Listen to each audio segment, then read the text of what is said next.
तो नमस्कार, मैं कपिल रस्तोगी स्वागत करता हूं आपका आपके अपने चैनल मार्केट स्टडीज़ पर। दोस्तों, बात कर रहे हैं मार्केट की, बात कर रहे हैं इंडियन आईटी जाइंट इन्फोसिस की। लेकिन इससे पहले अगर मैं कहूं कि हम सभी के दिमाग में एक ही सवाल जो है वो बार बार कंटिन्यू रिपीट हो रहा है, तो वो है कि निफ्टी आखिर बॉटम कब बनाएगा। 16200 का लेवल एक इम्पॉर्टेंट लेवल था जिसको ब्रेक नहीं होना चाहिए था, लेकिन 16200 के लेवल को ब्रेक करने के बाद क्लियर इंडिकेशन थे कि निफ्टी 15750 के लेवल पर आता हुआ दिखाई देगा।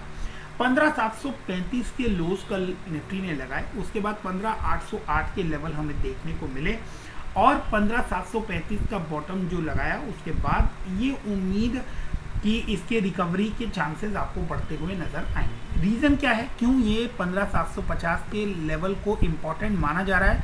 तो यहाँ आप देख सकते हैं कि निफ्टी जो है उसने लास्ट मई से लेकर जून जुलाई के बीच में इन लेवल्स पर कंसोलिडेट किया था। काफ़ी लंबे टाइम आप देख सकते हैं जिगजैग मूवमेंट के अंदर निफ्टी यहाँ पर आपको ट्रेड करता हुआ नजर आया था।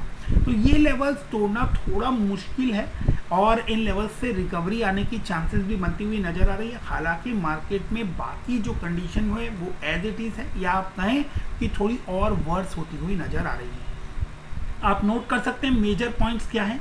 इन सभी पॉइंट्स के ऊपर बाकी लोग एक एक वीडियो चाहे तो पूरे के पूरे एक वीडियो बना सकते हैं, बट आप ये सारे पॉइंट्स नोट कर सकते हैं जिन पॉइंट्स की वजह से आपको अल्टीमेटली मार्केट में गिरावट नजर आ रही है। सबसे फर्स्ट, इन्फ्लेशन जो है वो अपने ऑल टाइम हाई के ऊपर है। सेकेंड कि इसकी वजह से आपको इक्विटी मार्केट में प्रेशर नजर आ रहा है क्योंकि एफआईआईज यहाँ पर बिकवाली करते हुए नजर आ रहे हैं। बुल्स और डीआईआई की बाइंग के बाद भी नेट में आपको एफआईआईज की बिकवाली खाली होती हुई दिखाई दे रही है।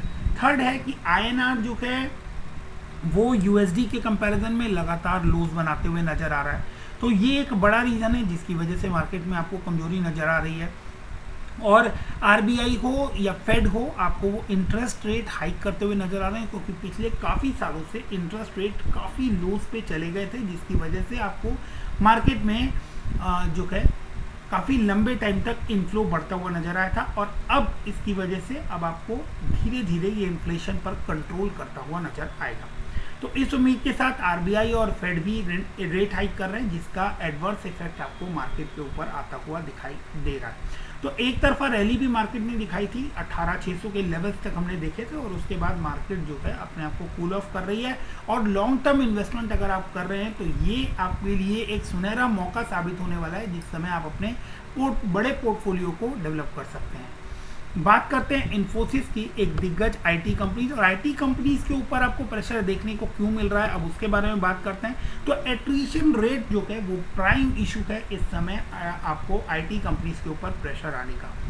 और इसके साथ साथ एफआईआईज पैसा निकाल रहे हैं और मेजर एफआईआईज का पैसा जो है वो इंडियन आईटी में, यूएस आईटी के अंदर लगा हुआ है, जिसकी वजह से आपको आईटी सेक्टर के अंदर फिलहाल दबाव देखने को मिल रहा है। आईटी सेक्टर हमेशा से एक कमाई करने वाला सेक्टर रहा है और आईटी की ग्रोथ अभी यहाँ से आप कह सकते हैं आईटी ने अभी 1% ग्रोथ किया है, यहाँ से 100% इंडियन आईटी की ग्रोथ अभी बाकी का तो काफ़ी लंबा जाना है। लेकिन यहाँ पर अभी फिलहाल आपको ये मार्केट जो है वो दबाव लेती हुई दिख रही है, स्टॉक दबाव लेते हुए दिख रहे हैं। तो ऐसे में जब बाकी लोग पैनिक में सेल कर रहे हैं, आप ऐसे मौके का फ़ायदा उठाना ना भूलें।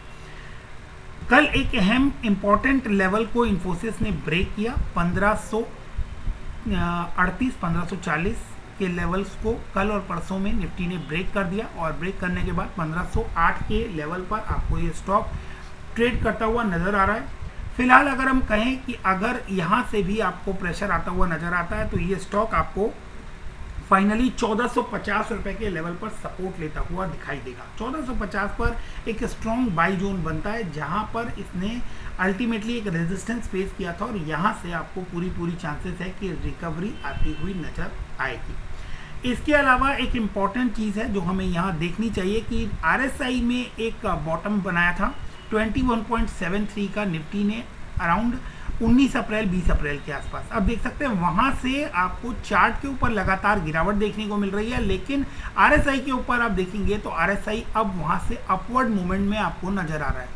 यानी कि यहाँ से ये आपको रिकवरी मोड में है। ये भले ही आपको चार्ट के ऊपर स्टॉक जो है ये नीचे जाता हुआ नजर आ रहा है, लेकिन यहाँ से ये एक रिकवरी मोड में नजर आ रहा है, यानी यहाँ से रिकवरी की पूरी चांसेस आपको बनती हुई नजर आ रही है। तो इन्फोसिस में इन लेवल्स से बाइंग आने की पूरी उम्मीद बनती है। इन लेवल्स के ऊपर नजर बनाए रखिए, मौका मिस मत कीजिएगा। अगर 1450 रुपए के लेवल पर आता है तो प्योर बाइंग जोन में है, वहां पर आप इसके अंदर बाइंग स्टार्ट कर सकते हैं, लेकिन अपने रिस्क एपेटाइट को चेक कीजिएगा और इंडिविजुअल फाइनेंशियल एडवाइजर से बात कर फिर उसके बाद ही आप लोग कोई स्टेप लीजिएगा या फिर बाइंग स्टार्ट कीजिएगा। अदरवाइज आप इसको वॉच लिस्ट पर लगा कर रख सकते हैं। 1450 रुपये का लेवल एक अहम लेवल हो जाता है। इसके नीचे फ्रेश कमजोरी आपको स्टॉक के अंदर देखने को मिलेगी और वंस ये स्टॉक आपको 1660 रुपये का लेवल क्रॉस करता हुआ नजर आता है, उसके बाद आपको इस स्टॉक के अंदर अच्छी तेजी देखने को मिल सकती है। मिलते हैं अगले वीडियो में, तब तक के लिए stay fit, stay healthy, stay invested. Thank you, bye bye.